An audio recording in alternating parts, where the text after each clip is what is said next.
6 miles, every section, they've got one section set out. And there's one right there, a mile west of Thomas and a mile, I don't know, or a half. Is it ever 6 miles or ever, it's in a 6 mile by 6 mile It'll ever? be 36, Yeah, ever 36 sections, but it's a square. Yeah.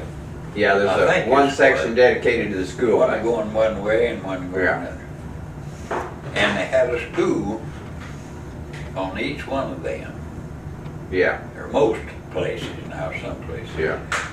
And then what they do, start selling them?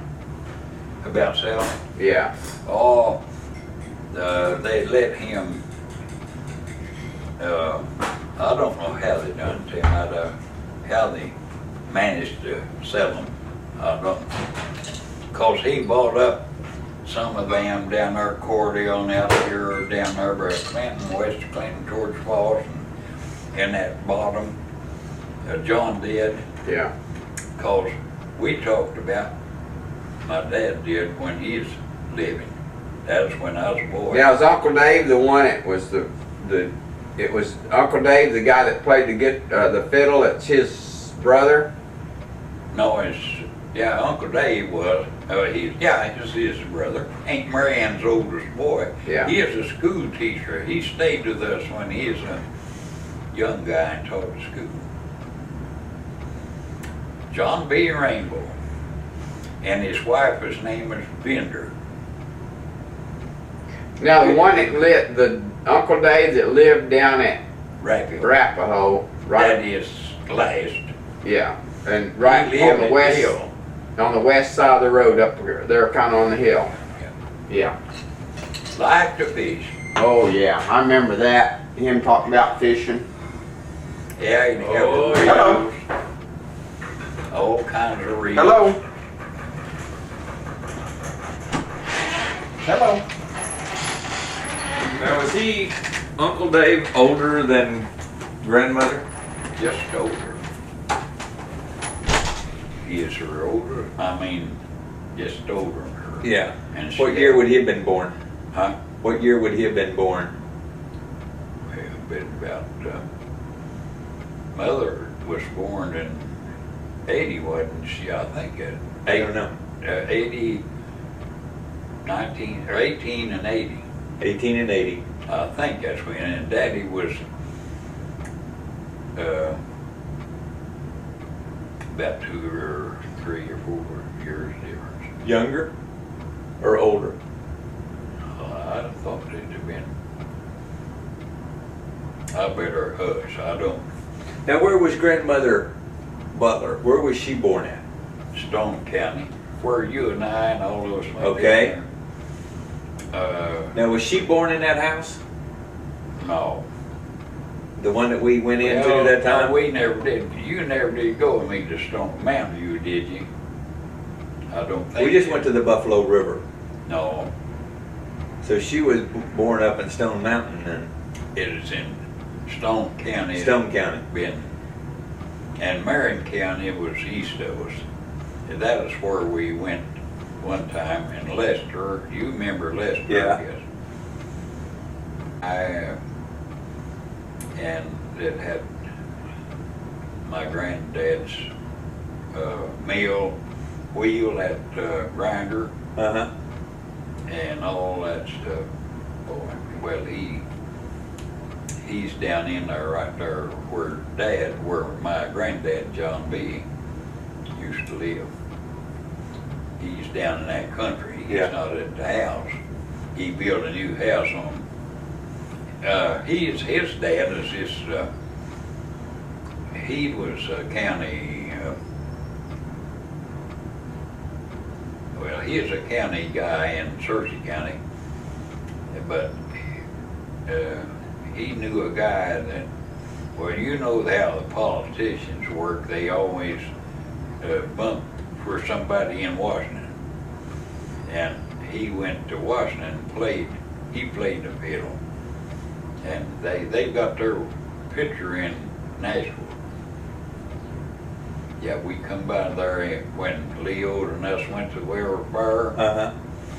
Yeah, we saw their picture. There at the Grand Old Library. Well, it's up there in, Hal was, that one of them Hal, he fixed up there. Yeah. I think.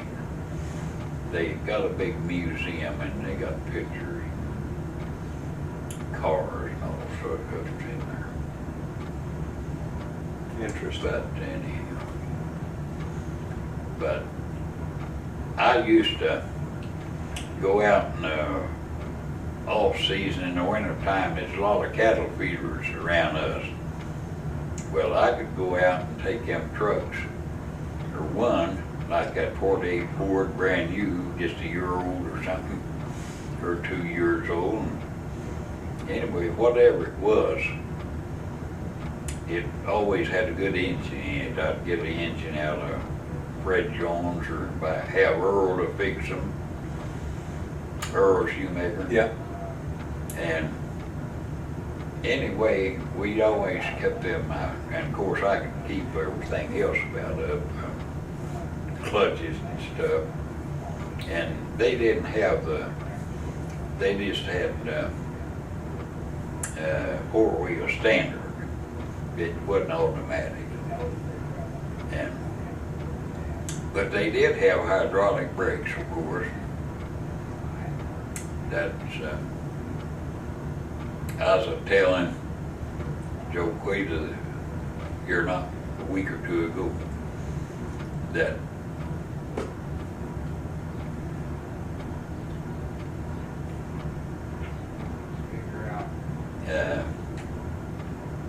I'd get up at 4 o'clock and be in Oklahoma City with a load of cattle for neighbors like Theo Richardson.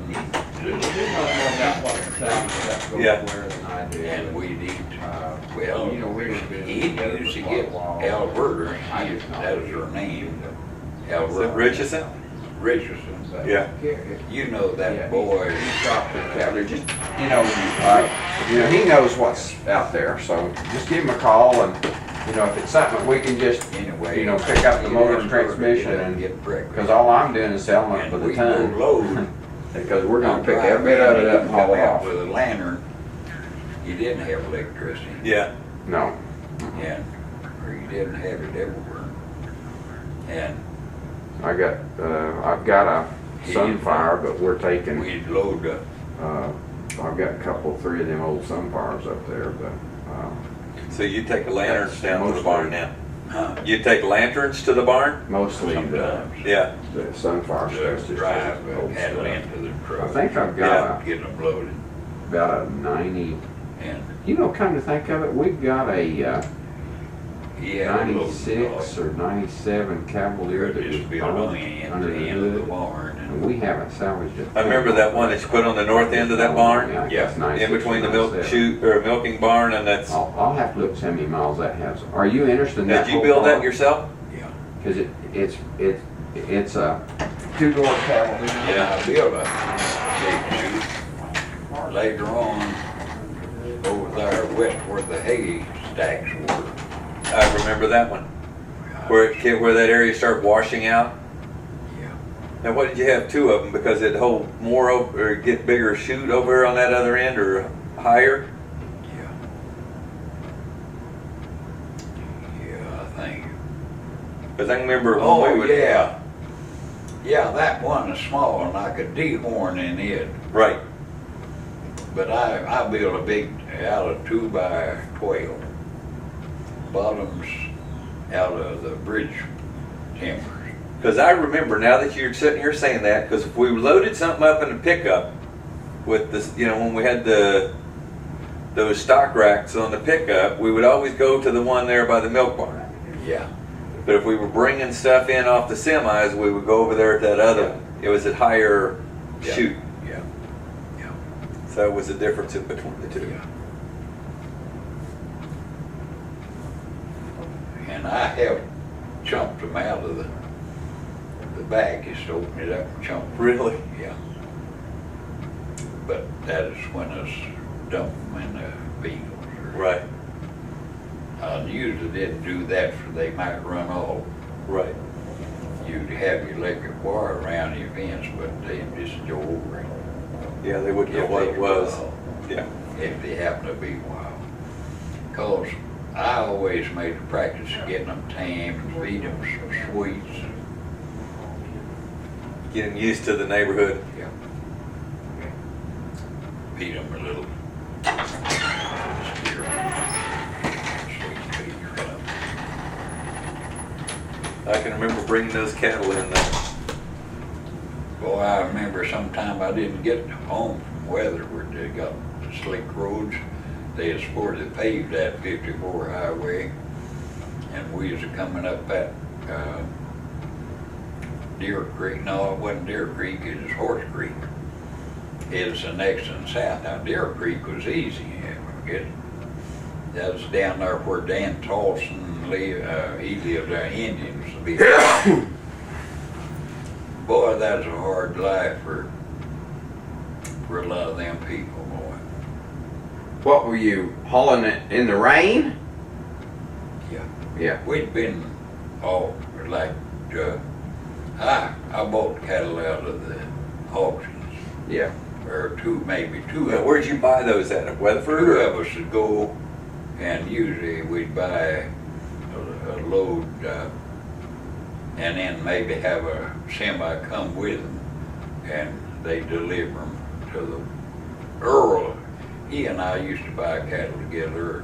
He'd furnish the money and I'd furnish the pasture on some of mine. Now that's just some of it, like up, well, Well, back then, though, you were doing it with Clarence, weren't you? Didn't you do cattle with Clarence a few times? yeah, Back when that yeah. 54 was mud, that was Yeah. Clarence. Yeah, well, no, that was some other people, another boy. He had cattle up on the North Place, and Elmer Yoder, Yeah, Elmer. but that was Clarence Yoder's. I'd buy cattle, bring them from him. Clarence would get me to haul them out of the city. If I'd be at the city with some cattle or something, he'd get me to take an empty truck, load the cattle back for him. Yeah. How many would you put? 12 to 15 on that truck? Depending on how big they were? About 15, 500 or 6. That's what we said. Well, we bought some bigger ones that. Some of them would buy about 8. They bought them to feeder. Yeah. Now, we bought them to stockers. But old man Scannell, Scannell, no, it wasn't Scannell, it was Cochran. But Scannell and Cochran was S&C commission company at the stockyards, and they, at that time, early, they didn't auction them. They walked around the salesmen and sell them. And they might have 3 or 4 guys looking at them, and they'd tell you then who bought them when they finally wound the sale up. And I had a fellow by the name of, well, this old man, there's several of them, Browns and Butties and Tax, and he is from down south. So explain that commission, the commissioners. Huh? What were the commissioners? You said that 2 guys' names that were commissioners? Yeah, they sold the cattle. Okay, so they were just, That is contracted. okay. They just buy your cattle out in the country if you wanted to. And anyway, I remember one time we was walking along with him, Clarence and I, and he said something about some little calves, and he's walking by him, and he said, oh well, they'll eat your grass. They'll eat your grass. Eat the wheat or Yeah. whatever. Well, we wasn't after the eating of that, we was after that profit. Yeah. Big, something besides Holstein. Right. And they were them Holsteins would work sometimes, but they's kind of roaming cattle. They'd roam a fence lines, and they'd pick it into the ground, grub it. They eat it into the, And they'd leave a bunch of grass elsewhere? uh, And they'd leave a bunch of grass elsewhere? well, they'd leave the stems of the wheat, and it'd come out again, but it was all gone. And we'd have to move them out of the field. I didn't do that but once. Yeah. The guy lied to me that he'd done that. He told me he'd send me some steer stalkers. I told him I didn't want them over 500 or 600 pounds. And then when the truck came, it came one evening, and Brian Hooper called me up from the station. Says, "Is a man here a truckload of cattle for you?" And I went up there and I saw right quick that I'd got hooked. Great big things. Yeah. You'd already wrote the check. And you'd already wrote the check? Or you'd already paid for them? No, I hadn't paid, but I was taking on, renting him a pasture. Hmm. Yeah. And he told you one Now, thing. sometimes the cattle would get down, we'd have to unload part of them at Yukon and then come back and get them. They'd get down and we couldn't get them up, and there's a stomping. And we lost one, drug him off out there. It wasn't very big, but it brought some. Yeah. Of course, they wasn't near as high as they were later. Right. It wasn't no $1.08 back or $1.02 a pound. Gas wasn't $2.65 either. No. 70. No. No, No, you it could was get- doing good to be 10 cents a gallon. You could buy your gas. I mean, you could get gas for 30, 26 long in there then. So I drove last time. I thought about how you do. You'd go from one station to another. One station have 26.9, another 25.9. We'd take and go quite a ways to get that gas. Yeah. Yeah. Things have definitely changed. Now, what is anything that we need to you got me a talking, I can't think. I just don't. I'm thinking for you. Our next thing on our docket's lunch. You hungry? Oh. Well, no, not really. Whenever you want to eat. Yeah, I could fix us up some lunch. I could do that. I don't know whether I can eat what you got. I just don't know, Leon. Jaquia said you could eat it? Yeah. Yeah.